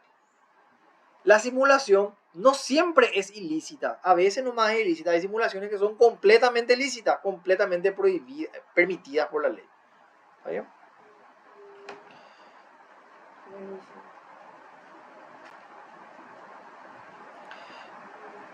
¿Cuáles son los requisitos para que una simulación pueda existir? Tiene que haber discordancia entre la voluntad real y la declarada. ¿Cuál es la voluntad real? La donación. ¿Y cuál es la voluntad declarada? La compra-venta. Eso es simulación. Acuerdo entre las partes. Claro, yo ya acuerdo con mi chuli. Yo te voy a donar. Pero ese nosotros nomás sabemos. Vamos a hacer parecer que esto es una compra-venta. Vamos a simular una compra-venta para que el mundo crea que yo te vendí. Pero en realidad yo te voy a regalar. Ese nosotros nomás sabemos. Ese es el acuerdo entre las partes. El ánimo de encubrimiento. ¿Qué pasa si mi papá me hereda un inmueble pero supuestamente me vendió y mis hermanos se enteran de eso? Hay un caso. Y tus hermanos tienen que probar que tu papá te donó eso. Tienen que probar la existencia del contradocumento. Si tus hermanos no pueden probar la existencia del contradocumento, eso es una compraventa. Ahora, lo que hay que ver es si un padre puede venderle inmuebles a su hijo. Hay que ver si eso permite la ley. La verdad que no lo sé. Pues teníamos que ver. Pero sí. Si yo digo, si yo soy el hermano de Luis y el papá, nuestro papá le da a Luis Eso no se puede. un terreno y yo eventualmente quiero probar que eso fue una donación, o yo demando la nulidad de ese acto, yo tengo que probar que eso fue una donación. Tengo que probarlo. Si Luis dice que hay una compra-venta, yo tengo que probar que eso es una donación. Yo tengo la carga de la prueba porque yo estoy acusando. Ahí te va a decir. Señora Silvia. No se puede. Sí, en eso es porque no porque a mí es porque que los hermanos de la denuncia no pueden realizar una pregunta. Entonces, sí. Ahí sí procede. Claro, Sí, cuando hay una renuncia por parte de los otros hermanos. de los otros hermanos. O sea, con conocimiento. Claro, ellos saben que tu papá le está donando a tu hermano A. En ese caso. Y los hermanos, bueno, renuncian, ok, no hay problema. Juan Esteban. Sí, hola, ¿Qué ¿qué tal? pasa si pasados los 2 años recién se entera que es una donación? Los hermanos reclaman después de 2 años. Y vamos a ver, creo que prescribe el derecho. Prescribe tu derecho a reclamar. Si, no me acuerdo si la acción, si el tiempo, el plazo para ejercer la acción de simulación es de 2 años o más. Pero si pasa el tiempo previsto en la ley, no tenés más ninguna herramienta. Prescribió tu derecho para exigir. A los 2 años. Los 2 años. Yo creo que eso se va a beneficiar. Sí. Pero vamos a llegar ahí. Pero Claro, ¿qué pasa? Recién se entera de pasados los 2 años. entiendo. Una donación. Entonces los hermanos reclaman. Porque el libro dice después de haber conocido el acto de eso. Y recién conoció el acto después de 2 años. Y bueno, entonces si conoció el acto después de 2 años, tiene 2 años todavía. Porque es después de 2 años de haber conocido el acto. Yo conocí el acto se celebró en el 2024, pero yo conocí el acto en el 2025. Tengo hasta el 2027. Porque después de 2 años de haber conocido el acto, dice. ¿Entendés? No de celebrado, de conocido. Acá dice claramente la acción de simulación, dice prescriba a los 2 años la acción de simulación absoluta relativa intentada por las partes o terceros. El plazo correrá para los terceros desde que tuvieron conocimiento Claro. del acto simulado y para las partes desde que el aparente titular de derecho intentare desconocer la simulación. Claro, porque vamos a explicarlo eso enseguida, porque en el examen salió esto. Acá puede darse reclamo desde varios puntos, no desde uno solo. Y voy a poner ya el ejemplo. Juan Esteban es el padre mío y padre de Karen. Es nuestro padre. Juan Esteban le simula una compra-venta con su hija Karen, pero en realidad solamente ellos conocen un contradocumento por el cual Juan Esteban le dona el terreno a Karen. El acto aparente es la compra-venta, es el que todos vemos, pero el acto real es el de una donación. Juan Esteban le entrega a su hija en donación mediante un contradocumento el terreno a Karen. Una vez que yo conocí, yo tercero, yo hijo también de Juan Esteban, una vez que yo conocí ese acto simulado, puedo ejercer, tengo hasta 2 años de tiempo para ejercer la acción de simulación. Y tengo que probar que eso es una simulación. Porque hasta este momento yo sé que lo único que hay es una compra-venta porque hay un acto aparente. Pero también tengo que probar la existencia de ese contradocumento para poder probar la simulación. Porque si no puedo probar que eso es una donación, si no puedo probar que ese contradocumento existe, eso sigue siendo una compra-venta. ¿Me entienden? Sí. Entonces, yo como tercero tengo que probar que existe un acto simulado, o sea, que existe un acto real por debajo del acto aparente. Tengo que probar ese contradocumento que existe, que prueba que Juan Esteban le donó el terreno a Karen. Porque el acto aparente ya todos sabemos que es la compraventa. Lo que yo tengo que probar es el acto simulado, perdón, el acto real, que es en este caso la donación, lo que va a configurar la figura de la simulación, ¿verdad? Ese es un tipo de acción. Un tercero probando una simulación. Las partes, entre Karen y Juan Esteban, vamos a suponer, porque esto salió en el examen. Juan Esteban, mismo ejemplo, realiza un acto simulado con Karen, por el cual Juan Esteban, padre, celebra un acto aparente de una compraventa con Karen, en el cual Juan Esteban le vende a Karen por 100 millones un terreno. ¿Está bien? Por acto real, solamente conocido entre las partes, en este caso, Juan Esteban le entrega el terreno a Karen en donación. Solamente ellos conocen ese contradocumento. La pregunta es, si Juan Esteban, padre, le reclama el pago a Karen, ¿qué tiene que hacer Karen? Probar la existencia del contradocumento y afirmar que esa compraventa es un acto simulado, que el acto real es una donación. Por eso es importante el contradocumento. Si Juan Esteban quiere desconocer esa donación, entonces el contradocumento es el documento que prueba que realmente él le donó ese terreno a Karen y que eso no fue una compraventa. Luis pregunta, ¿y si no hay contradocumento? Y si no hay contradocumento, no hay simulación. Tiene que haber. Tiene que haber contradocumento para que haya simulación. Ella también escribió algo.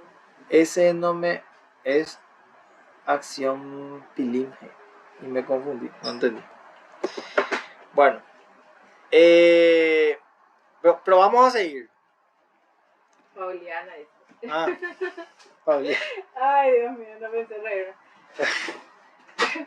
Guacribito. Bueno. Actos que pueden ser simulados. Cualquier acto salvo que esté afectado el orden público. O sea, todos los actos jurídicos de derecho privado pueden ser simulados. Los actos de derecho público no pueden ser simulados porque rige el principio de legalidad. O sea, los actos de derecho público, como el matrimonio, por ejemplo, son actos los cuales la ley prescribe ya una formalidad necesaria. Por eso no pueden ser simulados. Tampoco pueden haber simulación en el ámbito de derecho de familia. Ejemplo, no se puede simular un matrimonio, una adopción o el reconocimiento del hijo. Como yo mencionaba, hay dos tipos de simulación. La simulación absoluta, que es una simulación, es solo un acto, ¿verdad? Es un solo acto simulado. No tiene ningún efecto jurídico. Ejemplo, Juan simula haber vendido su propiedad a Saúl para evitar que sus acreedores le rematen. Sin embargo, Juan en realidad no transfirió ninguno de sus inmuebles. Simuló nomás una compraventa, pero no tiene ningún efecto jurídico eso. Es una simulación, es solamente un acto aparente, sin efecto jurídico alguno. En la simulación relativa sí podemos hablar de efectos jurídicos, porque hay dos actos. Hay uno aparente, uno simulado y uno real, que es el que las partes nomás conocen. Ejemplo, Fátima firma un contrato de compraventa de inmueble con Lucía, pero en realidad le está donando el inmueble Fátima a Lucía. Entonces, el acto real es la donación. El acto aparente es la compraventa. El acto que todos ven es una compraventa. Pero en realidad, Lucía nunca le pagó a Fátima, porque el acto real es la donación entre Fátima y Lucía. ¿Entiendes? Entonces, si Lucía en algún momento le quiere reclamar el pago a Fátima, ¿qué tiene que hacer Lucía? Probar que hay un contradocumento y decir, no, Lucía, yo sé que celebramos un acto aparente, pero acá está el contradocumento por el cual vos me donás el terreno. Entonces yo no tengo ninguna obligación de pagarte. Esa es la importancia del contradocumento. Existen simulaciones que son lícitas e ilícitas, ¿verdad? No toda simulación es lícita, ni no toda simulación es ilícita. En la simulación siempre quiere engañarse a los terceros. Sin embargo, no debe confundirse el engaño con el daño. Claro, la simulación es lícita siempre que no se perjudica a terceros ni se burla la ley. Ejemplo, un padre que transfiere sus bienes para que su hijo tome en serio la universidad. Un empresario que transfiere sus bienes para evitar extorsiones de grupos delictivos. Esa es una simulación lícita, permitida por la ley. La simulación ilícita es la que la ley, o en la que se altera la ley, se perjudica, se contrapone a la ley, se contraviene a la ley. Ejemplo, Dante presta a Perla 50 millones, pero hace figurar en el contrato que le prestó 200, para así poder cobrarle 30 millones de intereses y que los mismos no sean considerados como usurarios. Esto pasa muchísimo. Ejemplo de daño a terceros. Leticia simula transferir sus inmuebles para evitar que los mismos sean rematados por sus acreedores. Esos son ejemplos de simulación ilícita.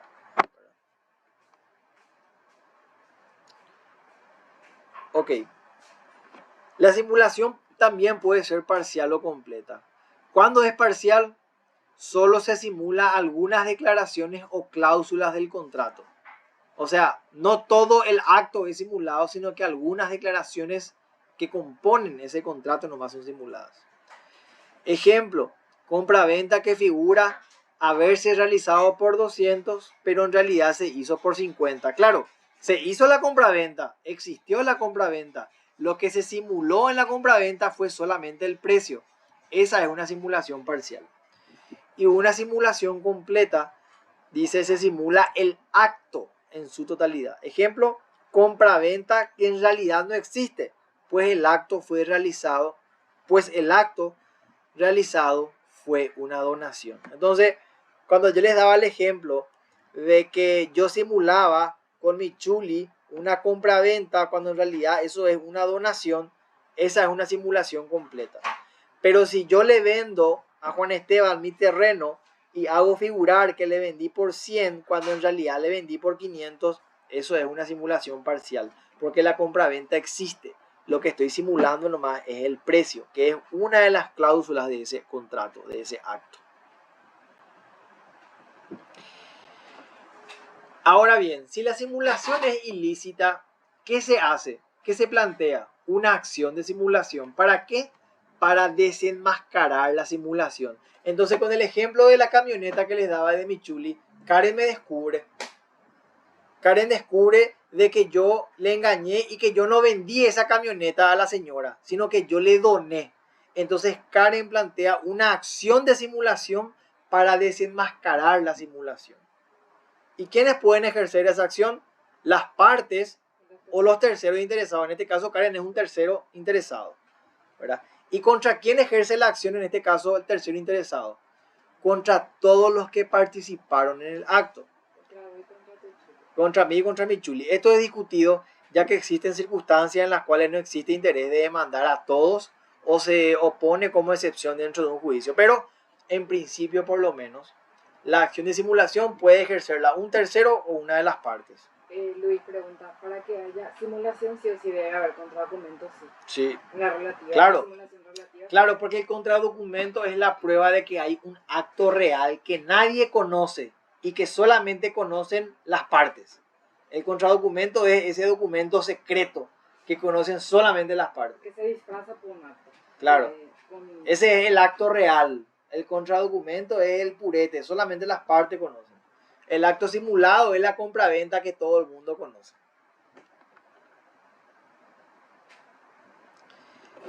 La acción de simulación, dice, es una acción declarativa o de condena. En sentido puro es declarativa. Sin embargo, generalmente la acción viene acompañada de una solicitud de condena. Ejemplo, Julián vende un inmueble a Luis por 50, pero hace figurar la compraventa que fue por 200. Esta es una simulación parcial. Luego Julián desconoce la simulación y demanda a Luis por 150. Ah, qué simpático. El juez embarga sus bienes. En este caso, la acción de simulación pretenderá no solamente que el juez declare que la compraventa fue por 50 y no por 200, sino que dejen sin efecto los embargos. Claro, en este caso, una de las partes se quiso aprovechar. Entonces, la otra parte, la que sabía de la simulación, prueba que realmente por contradocumento el monto de la compra real fue por tanto, ¿verdad? No fue por lo que se está argumentando en el contrato. Siempre hablando de esta acción de simulación. Si la acción se plantea entre las partes, si la simulación es lícita, las partes pueden demandar para hacer valer el acuerdo real al cual arribaron lícitamente. Y si la simulación es ilícita, también pueden demandar las partes. O sea, tanto si la simulación es lícita como si es ilícita, las partes, las que actúan en ese acto real y simulado, pueden demandar. En relación a los terceros, pueden demandar sí. Si la simulación es lícita, no tienen acción los terceros. Pero si la simulación es ilícita, sí tienen acción, dado que les afecta. ¿Por qué la simulación es ilícita? Porque va en contra de la ley, o sea, va en contra de las buenas costumbres, la moral, ¿verdad? Contra el derecho.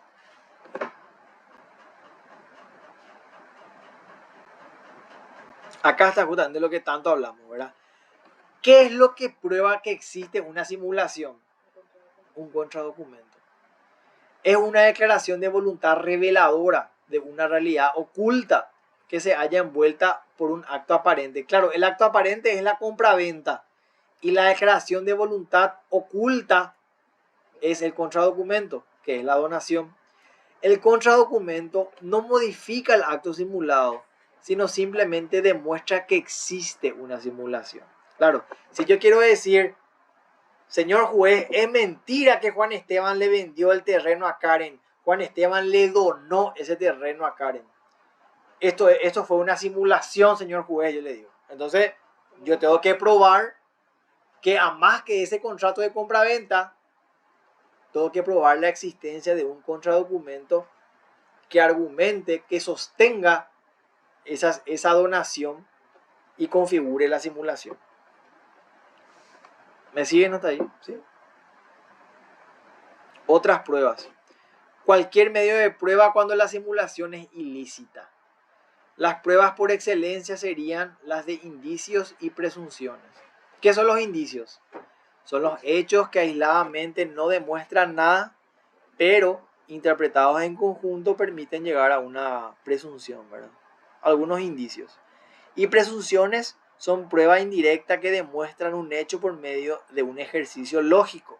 Las presunciones deben ser graves, precisas y concordantes. Entonces, para probar una simulación, debo tener un contradocumento. Es generalmente la declaración más importante para probar la existencia de un acto simulado.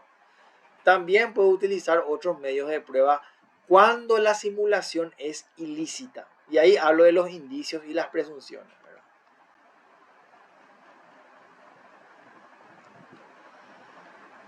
El que alega la simulación debe probarla. Claro, si yo le digo al señor juez que entre Juan Esteban y Karen hay una simulación, yo tengo que probar que hay una simulación. ¿Y cómo pruebo? Si es ilícita, por cualquier medio de prueba. Si la simulación es lícita, tengo que volver un contradocumento para probar la existencia de esa simulación. No obstante, dice, el demandado no puede asumir una posición pasiva y de simplemente negar los hechos. Es una atemperación del principio del que alega debe probar. Ante la duda debe estarse a la sinceridad del acto supuestamente simulado. Bueno, pero en realidad lo importante es que quien alega que existe un acto simulado debe probarlo. Eso es lo importante. ¿Cuáles son las consecuencias de la simulación? La consecuencia de la declaración de simulación es la nulidad del acto simulado, con la consecuente afloración del acto real. Entonces, vamos a dar el ejemplo de Juan Esteban con Karen. Si yo logro probar como tercero, por ejemplo, la existencia de un contradocumento, ¿qué consecuencia tiene probar la simulación? Que el acto aparente sea nulo, la nulidad del acto aparente, para que aflore el acto real, que es la donación. Entre las partes, la nulidad no tiene como efecto inmediato la restitución, sino que las mismas deben hacerse según las reglas del enriquecimiento sin causa. Bueno, y acá hay dos ejemplos. Juan transfiere simuladamente un inmueble a Luis. Acreedores de Juan, que es un enajenante simulado, ¿verdad? Porque Juan simula transferir un inmueble a Luis. Tendrán preferencia sobre los acreedores de Luis, siempre que sus créditos sean anteriores al acto simulado. Y los acreedores de Luis, que es el adquirente, ¿verdad?, de Juan, tendrán preferencia únicamente si los créditos de los acreedores de Juan son posteriores al acto simulado. Lo que está estableciendo es un orden de derecho de cobro nomás, en relación al acto simulado. Eso es lo que están haciendo. Pero lo importante, lo central acá es que la acción de simulación lo que permite es desenmascarar ese acto simulado y que aflore el acto real. Siempre el acto real es llevado a cabo a través de un contradocumento, porque es un documento que solamente conocen las partes. Tanto un tercero como una de las partes de ese acto puede prosperar una acción de simulación. Pueden hacerlo, no hay problemas. Y acá está lo que hablábamos también. ¿Qué plazo de prescripción tiene? Para las partes, 2 años desde que la otra parte desconoce el acto simulado. Y para los terceros, 2 años desde que tuvieron conocimiento. ¿En qué caso opera este primer plazo de prescripción? Vamos a poner como ejemplo. Karen y yo realizamos una compra-venta como acto aparente, pero en realidad eso es una donación. Y vamos a suponer que yo desconozco el contradocumento. Y yo le digo, Karen, vos tenés que pagarme. Pero vos me decís, Suazo, esto es una simulación. No, Karen, acá hay una compra-venta, vos tenés que pagarme. Entonces, ¿qué plazo tiene Karen para probar que eso es una simulación?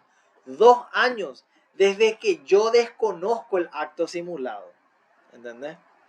Y en el caso de un tercero, desde que tuvo conocimiento del acto simulado, tiene 2 años. ¿Entendés? Por eso es importante que una diferencia muy importante con la acción pauliana es que la acción pauliana solamente la puede prosperar el acreedor perjudicado. La acción de simulación la puede prosperar las partes, cualquiera de las dos, o un tercero que se vea perjudicado. Eso es importante mencionar. Entonces, ¿qué es la simulación?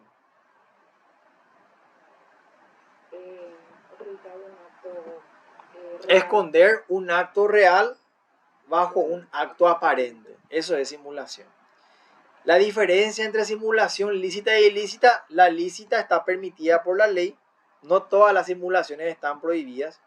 y no todas están permitidas. Hay simulaciones que contravienen a la ley y esas son las simulaciones ilícitas, ¿verdad? La consecuencia de la simulación.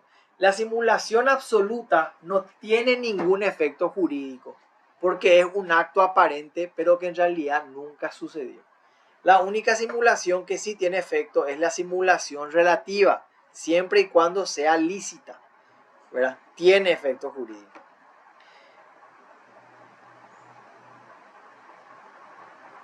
Efectos de la simulación entre las partes. Y tiene efecto entre las partes, ¿verdad? El acto simulado no tiene efecto. Lo que tiene efecto es el acto real entre las partes. El que se hizo a través de un contradocumento.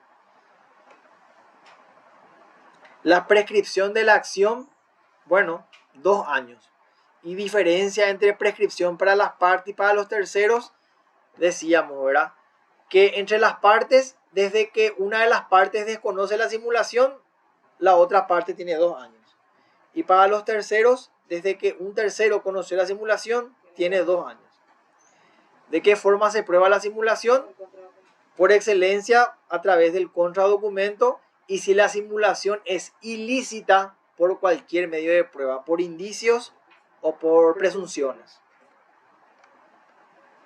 Muchas gracias. Llegamos, creo que está la última unidad. Acá lo importante es lo siguiente. Cuando nosotros hablamos de vicio de los actos jurídicos, cuando nosotros hablamos de vicios de la voluntad, ¿qué es lo que provocan? ¿Que el acto sea nulo o que el acto sea anulable? En el caso de los vicios, Anulable. Si hablamos nosotros de fraude pauliano, si hablamos nosotros, perdón, de fraude, de simulación o de lesión, estamos hablando de que son vicios del acto y que no tornan al acto nulo, sino que lo tornan anulable. Si yo hablo de vicios de la voluntad, error, dolo, violencia, ocurre lo mismo. Se torna al acto anulable. ¿Qué quiere decir eso? Que producen efectos hasta tanto un juez, mediante su sentencia, impugne los efectos de ese acto. Eso es actos de efecto ex nunc con N. El acto nulo nunca existió, nunca produjo efecto. Es de efecto, es ex tunc con T, tunc. Nunca produjo efecto. ¿Quiénes pueden eventualmente prosperar una acción de nulidad para solicitar la anulabilidad de los actos? Las partes. ¿Quiénes pueden prosperar una acción de nulidad para solicitar que el acto sea nulo? Cualquiera. Cualquiera. Porque el acto nulo ofende, perjudica al orden público. El acto anulable perjudica solamente a las partes. Esa es la diferencia muy importante. El acto nulo no es eficaz, nunca produjo efecto. El acto anulable es eficaz, produce efecto hasta que se lo impugna.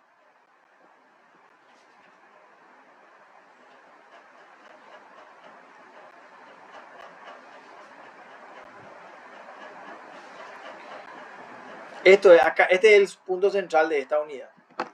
Los actos nulos se le priva por completo de sus efectos. Nunca produjo efecto. Atentan al orden público. No pueden ser confirmados, o sea, no pueden ser subsanados. No dependen de la declaración judicial. Nunca produjo efecto. La nulidad puede ser alegada por cualquier interesado. Puede ser declarada de oficio por el juez o árbitro y la acción es imprescriptible. Esos son los actos nulos. Los anulables se reputan válidos hasta tanto sean anulados. Afectan al interés particular. Pueden ser confirmados, o sea, pueden ser subsanados y seguir produciendo sus efectos. Dependen de la declaración del juez para que sean impugnados. Solo pueden ser alegadas por los designados en la ley, o sea, las partes. no pueden ser ordenados de oficio y la acción prescribe a los 2 años. Entonces esas son las diferencias entre los actos nulos y anulables. ¿Cuáles son actos nulos? Actos realizados por incapaces, por falta de discernimiento. Un menor de 13 años, una persona bajo interdicción, no tiene discernimiento, por lo tanto ese acto es nulo. Con objeto ilícito, vender droga, matar personas. Imposible, ya sea de hecho o de derecho. Yo no puedo hipotecar un auto, no puedo prendar una casa, ¿verdad? Eso es imposibilidad de derecho. Entonces, en ese caso, el acto es nulo. Viajar al sol. Si no cumplo con la formalidad que la ley requiere. ¿Se acuerdan de los actos formales solemnes? El casamiento, una escritura pública, por ejemplo, son nulos. Si no contienen los elementos esenciales también. Exacto, exacto. Si no hay capacidad de los sujetos, si no hay voluntad, si no hay un objeto o el objeto es ilícito, es imposible, es indeterminado. Esos son los actos nulos. Los anulables, cuando hay un vicio de la voluntad o un vicio de los actos. Ahí estamos ante los actos anulables, ¿verdad? Cuando hay error, dolo, violencia, fraude, simulación, lesión, ahí los actos son anulables.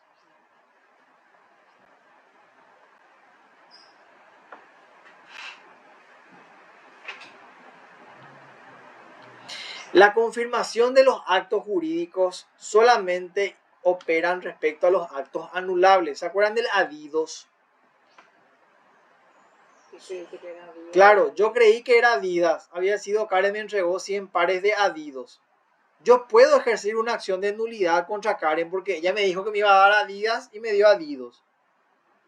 Pero yo puedo confirmar ese acto aceptando Adidas. Vi que es Adidas, no era lo que pedí, pero no reclamo. Acepto. Yo puedo confirmar esos actos. Los actos susceptibles de confirmación son los actos anulables. Los actos nulos no son susceptibles de confirmación.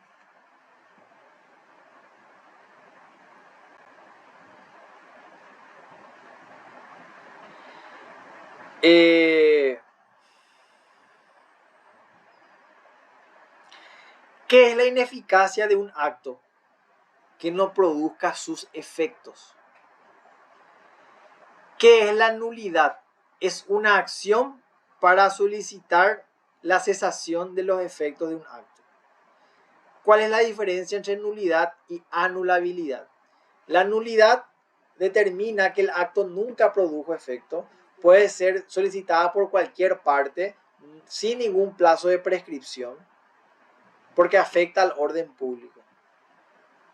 La anulabilidad solamente puede ser solicitada por las partes, tiene un plazo de prescripción de 2 años y solamente afecta a las partes entre sí, a los intereses de las partes entre sí, generalmente motivadas por vicios de la voluntad o vicios de los actos. ¿Y cuáles son actos nulos? Bueno, aquellos actos realizados sin discernimiento. O como dijo Juan Esteban, aquellos actos a los cuales falte uno de sus elementos esenciales. Esos son actos nulos. Y actos anulables, aquellos viciados en su voluntad o que tengan un vicio en los actos. Bueno, con eso terminamos nuestro repaso ATR y ahora quiero hacer los exámenes. Juan Esteban me había enviado y voy a abrir un ratito.